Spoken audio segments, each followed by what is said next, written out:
حضور کی ذات اقدس پہ وہ لوگوں سے پوچھ پوچھ کے نہیں نوازتے. جیسے ہمارا کسی پہ دل آ جائے ہم نواز دیتے ہیں، حضور کا بھی دل آ جائے تو حضور بھی نواز دیتے ہیں.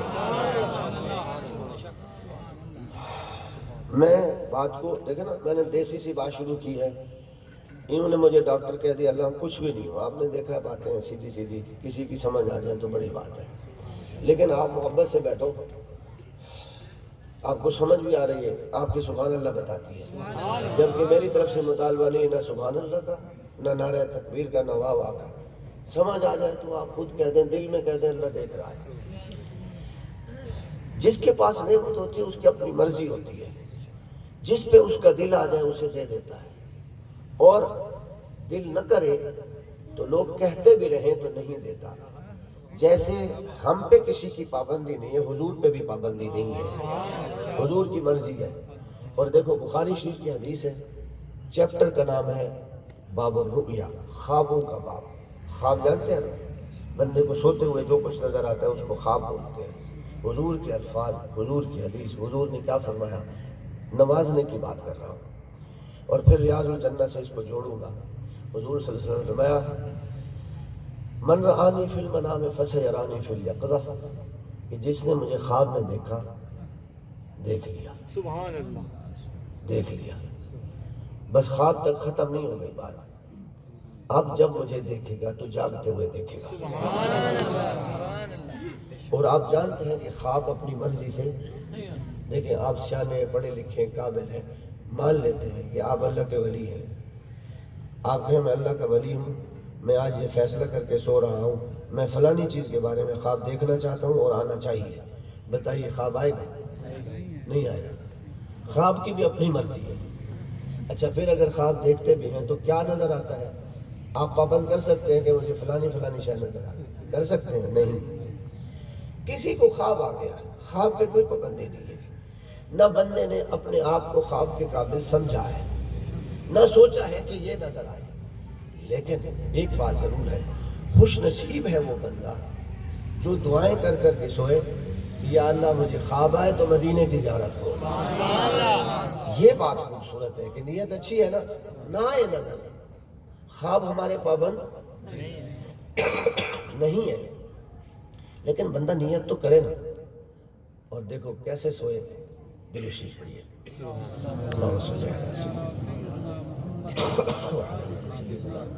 مولانا محمد مبارک وسلم. حضور نے فرمایا تم نماز پڑھ کے بھی آئے ہو نا، جب سونے لگو تو تازہ وضو کرو. چاہے تمہارا وضو ہے پھر بھی سونے کے لیے تازہ وضو کرو.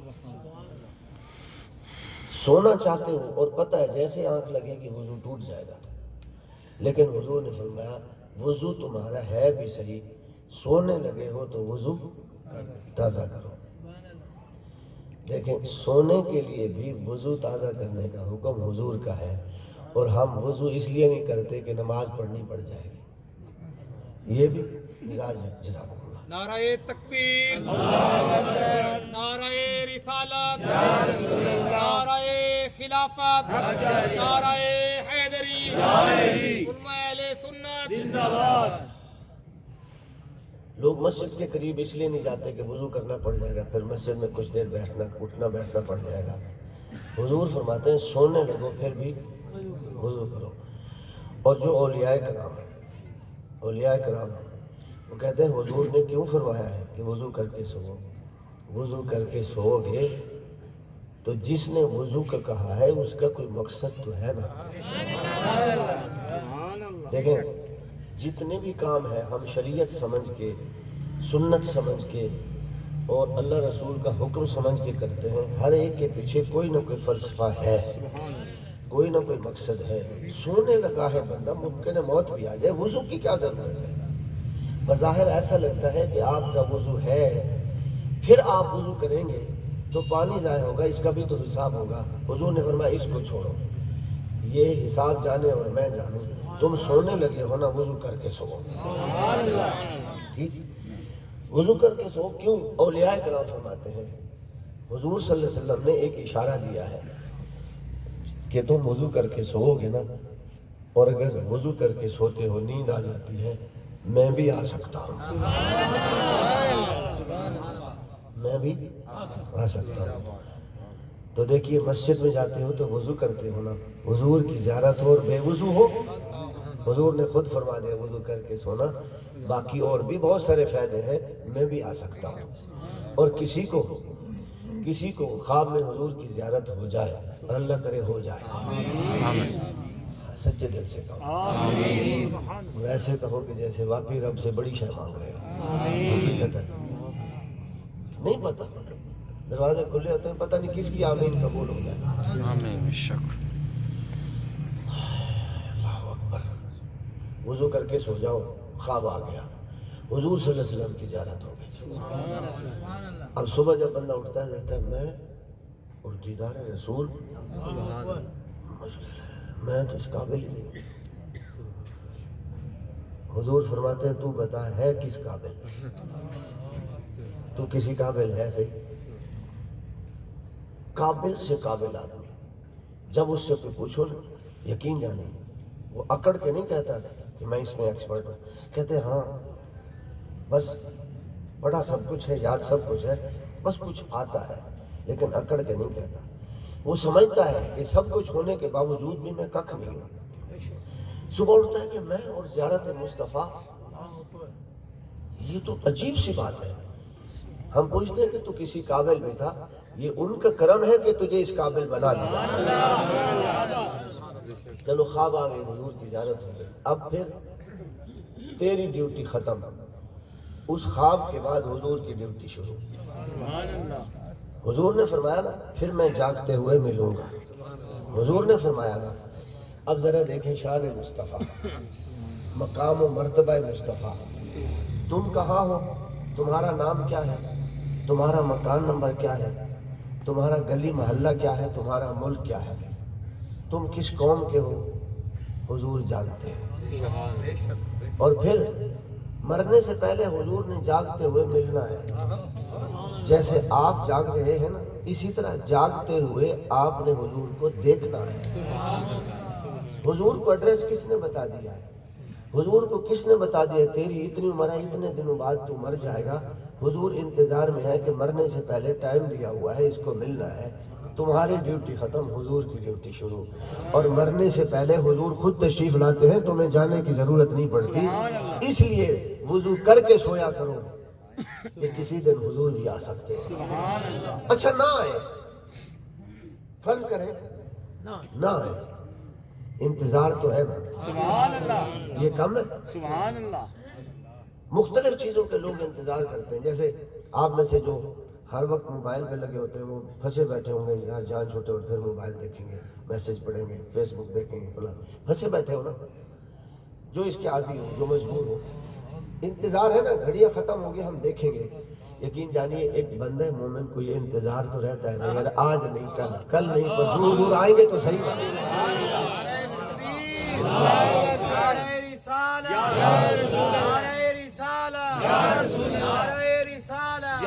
سرکار قیامت، سرکار قیامت، سرکار قیامت، دلدار قیامت، مدنی قیامت، سونے قیامت، اجپال قیامت، سرکار قیامت۔ اپنی بات کرنا اچھی تو نہیں ہوتی، لیکن بات کر لی جائے جس میں تکلف نہ ہو تو کوئی حرج بھی نہیں ہے۔ لوگ اپنی باتیں کرتے ہیں، ہم بھی کر دیتے ہیں۔ جیسے پیٹ خراب ہو جاتا ہے، ہاضمہ خراب ہو جاتا ہے، پیٹ خراب تھا، عشاء کی نماز نہیں پڑھی، اسی وجہ سے میں ٹھیک ہو جاؤں پھر پڑھتا ہوں۔ کچھ طبیعت ٹھیک ہوئی، وضو کیا کھڑا ہو، پھر وضو ٹوٹ گیا، پھر نماز شروع کی، پھر وضو ٹوٹ گیا۔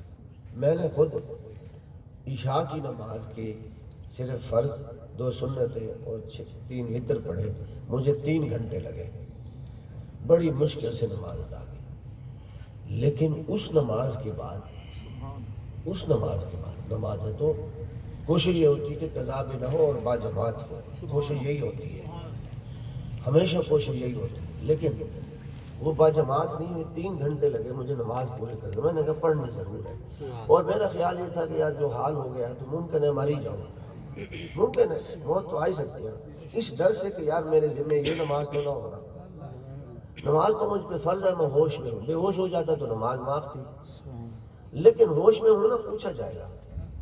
آپ یقین جانیں اس نماز کی برکت سے مجھے 21 دن تک روز ختم قرآن مجید کرنے کی دولت نصیب ہو گئی. روز ختم قرآن مجید، روز بلا ناغہ.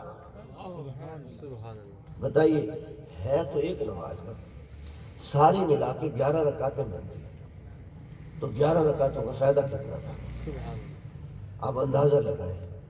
اگر کوئی آدمی وضو کر کے سوتا ہے نا، جس نے کہا ہے وضو کر کے سویا کرو، اس لیے کہا ہے کہ یار کبھی میں بھی آ سکتا ہوں. امید ہے جن کو سمجھ آ گئی ہوگی وہ کوشش تو کریں گے نا. اللہ توفیق دے. اور جب سونے لگو تو پھر یہ دعا کر کے سو، مولا اگر زندگی ہے تو پھر صبح کی نماز پڑھنے کی توفیق بھی دینا. یہ تو تھی اس محفل کے بارے میں باتیں. اب آتے ہیں قرآن مجید کی طرف. شاہ صاحب اجازت ہے نا؟ میں شاہ صاحب سے بھی اور آپ سے بھی معذرت کروں گا کہ میں آپ کو تقریر نہیں سنا رہا، لیکن بہرحال جو کچھ ہے اللہ قبول کر لے. 5واں پارہ ہے، اس کی آیت نمبر 100 ہے. یاد کرنے میں آسانی ہے. آیت نمبر 100 اس کا مفہوم عرض کرتا ہوں، آپ ترجمہ سماعت فرمائے. اللہ نے فرمایا وَمَن یُہَاجِرْ، جو بھی ہجرت کرے. اور ہجرت کہتے ہیں چھوڑ دینے کو.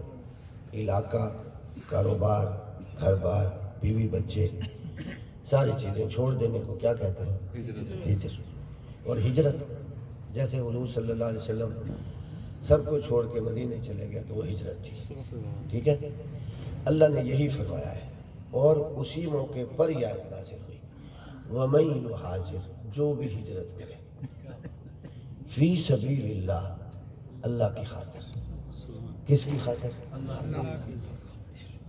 ایک دفعہ پھر دیکھو، لوگ امریکہ ویزے کے لیے ہجرت کرتے ہیں کہ نہیں کرتے؟ کرتے ہیں. کوئی بھی کچھ نہیں کہتا، بلکہ لوگ کہتے ہیں چلو جی ہمارا بچہ ہجرت کر کے جا رہا ہے، ہمیں چھوڑ کے جا رہا ہے، گھر بار چھوڑ کے جا رہا ہے، بیوی بچوں کو چھوڑ کے جا رہا ہے، بہن بھائیوں کو چھوڑ کے جا رہا ہے، سکون و راحت چھوڑ کے جا رہا ہے. خوش ہو، یعنی یہاں سے دفع ہو جائے تو خوش ہے. ایسا نہیں ہے، حقیقت ہے. میں دیسی باتیں اس لیے کرتا ہوں کہ ذہن میں ٹک جائے. یعنی جوان بچہ، خوبصورت بچہ، خوشیاں دیکھنی ہیں اس کو یہاں رہنا ٹھیک نہیں ہے. یہاں تو کچھ بھی نہیں ملتا. یہ امریکہ ویزا لگ جائے، آسٹریلیا چلا جائے، اور پھر جھوٹ بول کے لوگ ویزے لیتے ہیں، ہجرت کرتے ہیں، سب کو چھوڑ کے جاتے ہیں. وعلیکم السلام ورحمۃ اللہ وبرکاتہ. تو خوش ہوتے ہیں، ماں باپ بھی خوش، بہن بھائی بھی خوش، اور مخلص دوست بھی خوش. چلو جی دفعہ ہو گیا، نکل گیا. ٹھیک ہے. یہی ماں باپ اگر بچہ دین کی خاطر 2 دن باہر چلا جائے تو اعتراضات، الزامات، تانے کتنے ہوتے ہیں. ہوتے کہ نہیں ہوتے؟ سارے مبارکباد دیتے ہیں، یا تو بڑا خوش نصیب ہے 2 دن دین کی خاطر جا رہا ہے. سوچتے ہیں یہ بھی مہاجر ہیں اور وہ بھی مہاجر ہیں جو اللہ کی خاطر نکلتے ہیں. وہ خود جانے پہ خوش ہوتے ہیں، رب انہیں نکالنے پہ خوش ہوتا ہے. بیوی بچے، گھر بار، سارے لوگ اس کے جانے پہ خوش نہیں ہوتے. ہم اکیلے ہو جائیں گے، ہمارا خیال کون کرے گا.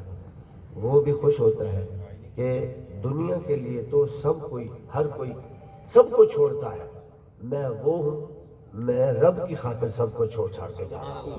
اور یہ خوش نصیبی کی بات ہے. آیت کا ترجمہ وَمَن یُہَاجِرْ، جو بھی ہجرت کرے فی سبیل اللہ، رب کی خاطر. اور آپ کو پتہ ہے جب بندہ ہجرت کرتا ہے تو ضرورت کی چیزیں ساتھ رکھتا ہے، باقی سب کو چھوڑ چھاڑ آتا ہے. اللہ نے کیا فرمایا؟ ممکن ہے کوئی مہاجر ایسا بھی ہو کہ گھر والے اس سے تنگ ہو، گھر والے ناراض ہوں، کچھ بھی نہ اٹھانے دیں اور خالی ہاتھ باہر نکال دیں. اللہ نے کیا فرمایا؟ وہ سب کو چھوڑ چھاڑ کے خالی ہاتھ بھی نکلا ہے نا، اگر نکلا ہے میری خاطر تو میں رب کہتا ہوں یجد اسے ملے گا کیا مراغمن نعمتیں کثیرن کثرت کے ساتھ وسع وسعت کے ساتھ. کون وعدہ کر رہا ہے؟ اللہ. اگر کوئی اللہ کی خاطر نکلے تو اللہ کہتا ہے میں خالی ہاتھ رہنے نہیں دیتا. اور نعمتیں تھوڑی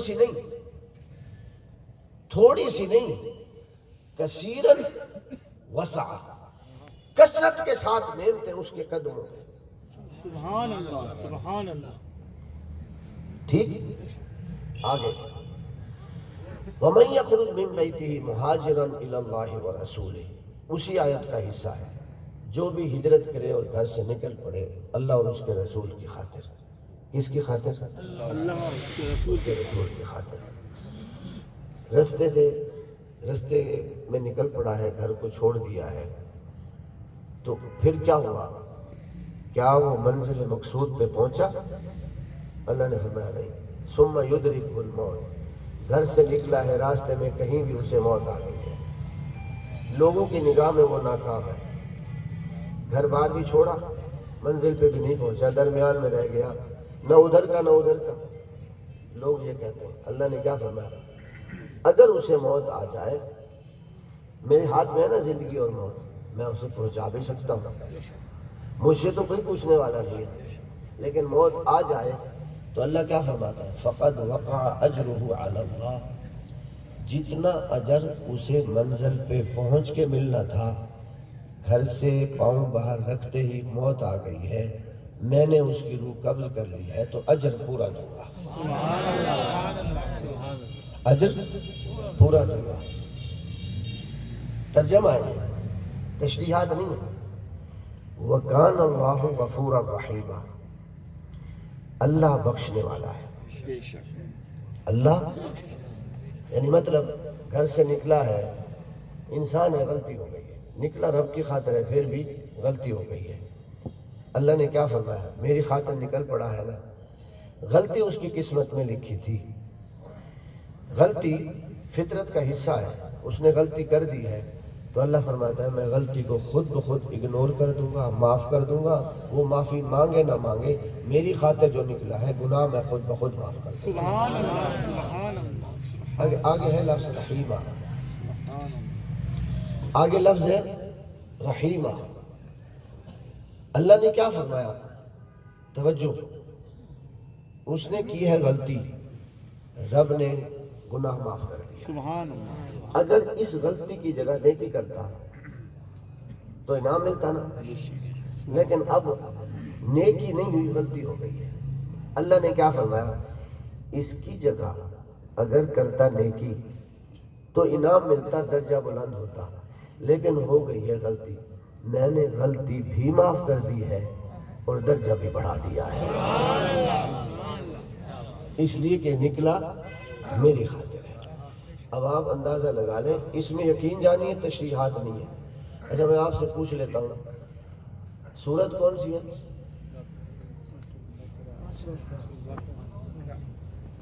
چلو آیت کون سی ہے؟ سورہ نساء. چلو ایک بندہ بول پڑا, شکریہ یار, جزاکم اللہ. سورت نساء. چلو سورت یاد نہ رہے, 5واں پارہ, پنجتن پاک کے نام سے, ٹھیک ہے, پارہ 5واں آیت. اس کا ترجمہ دیکھ لیں, میں نے آہستہ آہستہ آپ کو ساتھ رکھا ہے تاکہ ترجمہ کلیئر ہو جائے. اب آپ ذرا اندازہ لگائیں, رب کی خاطر جو نکل پڑے, رب اپنی نعمتیں نچھاور کیسے کرتا ہے. دیکھو دنیا کی خاطر ہر کوئی نکلتا ہے, میں بھی نکلتا ہوں, میں کوئی نیک پاک نہیں ہوں, میری کوئی اوقات نہیں ہے. میں آپ کو نیک بن کے مومن بن کے آپ کو سمجھاؤں, اور میرا اپنا کیا حال ہے, میں آپ سے بھی کیا کرتا ہوں, میں بھی دنیا کی خاطر نکلتا ہوں. اور اگر کوئی رب کی خاطر نکلے تو اس کا وعدہ ہے, بھوکا نہیں رہنے دوں گا, خالی ہاتھ نہیں چھوڑوں گا, جب دوں گا تو جھولیاں بھر بھر کے دوں گا. جھولیاں بھر بھر کے دوں گا. اور خدا نہ خواستہ منزل مقصود تک نہیں پہنچا, راستے میں مر گیا ہے تو پریشان نہ ہو. لوگ کہہ سکتے ہیں دیکھو بیچارہ گھر سے نکلا ہے، منزل پہ بھی نہیں پہنچ سکا، کیا حال ہوا ہے، یہ تو بیچارہ ناکام ہوا ہے۔ اللہ فرماتا ہے تمہاری نگاہ میں ناکام ہے، مجھ سے پوچھو، میں نے اسے کامیابی کی سند بھی دے دی ہے۔ سبحان اللہ، سبحان اللہ، یہ تو تھا آیت کا ترجمہ۔ اب اس کا بیک گراؤنڈ کیا ہے؟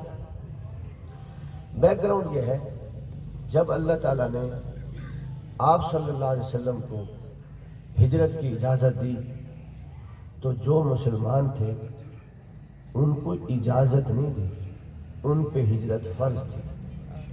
ہجرت فرض تھی، جس کو توفیق ہو، معقول عذر نہ ہو تو اس پہ ہجرت فرض ہے۔ جیسے نماز فرض ہے، جیسے روزہ فرض ہے، جیسے سچ بولنا فرض ہے، جھوٹ سے بچنا فرض ہے، اسی طرح ہجرت کرنا بھی فرض ہوا۔ اب گروپ بن گئے، دو گروپ بن گئے۔ ایک وہ جو مجبور تھے واقعتاً جا نہیں سکتے تھے، اور ایک وہ تھے جو جا سکتے تھے۔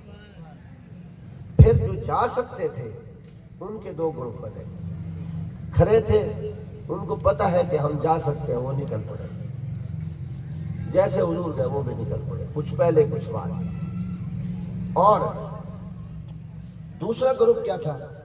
جا سکتا تھا لیکن جانے کا دل نہیں کرتا تھا، وہ مکے سے چمٹ گئے اور بہانے ڈھونڈے، تکلف سے کام لیا، خود ساختہ بہانے، جیسے ہمارا ارادہ کام کرنے کا نہ ہو۔ آج کے بعد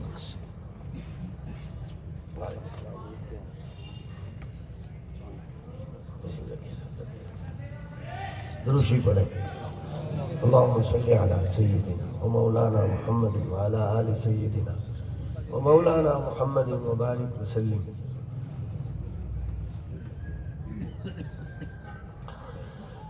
اللہ اکبر۔ ارادہ نہ ہو کسی کام کرنے کا تو بندہ کیا کرتا ہے؟ بہانے ڈھونڈتا ہے، لفظ منتخب کرتا ہے، پورا ایک منصوبہ بناتا ہے، اس کے لفظ سلیکٹ کر کے پھر بولتا ہے، اور سننے والا مطمئن ہو جاتا ہے، اور وہ کہتا ہے کہ واقعی بچہ یہ مجبور ہے، ہوئے ہوئے ہوئے اس کا کوئی حال نہیں ہے۔ ایسے بھی لوگ تھے جو مجبور نہیں تھے، تکلفاً مجبور بنے اور اپنے بہانے پیش کیے۔ اللہ نے یہ نہیں کہا چلو کوئی گال نہیں، آج نہیں کلا ویسے خیر ہے، کوئی مدینے وجنا ضروری ہے، اتھے خدا کیا نہیں، اتھے دا خدا کا گھر ہے، اتھے دا اوہ نماز ہے، وہ قرآن ہے، ہر شے ہوا ہے۔ اللہ نے یہ نہیں فرمایا۔ آیت نمبر 98 دیکھیں، اللہ کیا فرماتا ہے؟ قربان جائے، جنہوں نے توفیق ہونے کے باوجود ہجرت نہیں کی، اللہ نے معافی نہیں دی۔ اللہ رحیم ہے، اس کی رحمت محدود ہو گئی، رحمان ہے، بے حساب رحمت ہے، اس نے رحمت کے دروازے بند کر دیے۔ فرمایا میں نے کہا ہے میرا حبیب جو جا رہا ہے تمہیں یہاں رہنے کی اجازت نہیں ہے، اگر تم میرے نبی کے ساتھ اٹیچ ہو تو جدھر وہ جائیں گے تمہیں بھی جانا پڑے گا۔ تم بہانے بنا کے گھر بیٹھ گئے ہو، فَأُولَٰئِكَ مَأْوَاهُمْ جَهَنَّمُ، جو جا سکتے تھے نہیں گئے، بہانے بنا لیے، ہماری فلانی مجبوری تھی، فلانا عذر تھا، کیا کرتے؟ بچوں کو کس کے سپرد کر جاتے، بیوی کہاں جاتی، یہ ہمارا کاروبار کہاں جاتا، مجبوریاں کیا کروں ایسا؟ اللہ نے فرمایا میں نے جو کہا ہے، میرا نبی جو گیا ہے، تمہارا جانا بھی فرض ہے، نہیں گئے نا، گھر بار میں رہو، بچوں میں رہو، بیوی میں، کاروبار کرو، فَأُولَٰئِكَ مَأْوَاهُمْ جَهَنَّمُ، ان کا ٹھکانہ جہنم ہے۔ کوئی تکلف نہیں ہے، بات کو چھپا کے بھی نہیں رکھا، جیسے اللہ تعالیٰ کی شان ہے کہ پردے رکھتا ہے، ان کے پردے نہیں رکھتے۔ فرمایا جس کو توفیق تھی مکہ چھوڑنے کی اور وہ نہیں گیا تو پھر بخشش کی امید نہ رکھے، مأواہم جہنم، ٹھکانہ جہنم ہے، وساعت مصیرہ، بہت برا ٹھکانہ ہے۔ اور جو مجبور تھے ان کے بارے میں بھی رب کا بیان ہے۔ اللہ نے کیا فرمایا؟ الا المستضعفین من الرجال، جو کمزور ہیں، بے بس ہیں، مجبور ہیں، معقول عذر ہیں ان کے، نہیں جا سکتے، ان میں عورتیں بھی ہیں، مرد بھی ہیں، بچے بھی ہیں، کیا بچے بھی ہیں۔